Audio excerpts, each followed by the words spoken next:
চাচা আমার কুটিপতি আর কাকিমা ছিল বুদ্ধিমতী, তাদের ঘরে জন্মাইছে এক অহংকারী রূপবতী। চাস্তো বোন আমার চোখ লাল দেখাই বইলা যে আমি ড্রাইভার নেশা করি। বলি কি চাস্তো বোন, রাত 3টা বাজে যখন হাসপাতালে যাওয়ার জন্য মৃত্যুর সাথে যুদ্ধ করবা, তখন ওই নেশাখোর ড্রাইভারটারই প্রয়োজন পড়বে।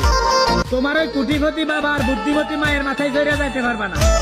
একটা কথা বলি, কান খুলে শুনে রাখো, ড্রাইভারদের চোখগুলো এমনি এমনি লাল হয় না। তোমার মতন সাধারণ পাবলিকের উপকার করতে গিয়ে রাত 3টা বাজে ঘুম থেকে উঠে এসে গাড়ি চালিয়ে লাল করে, নেশা করিয়া না।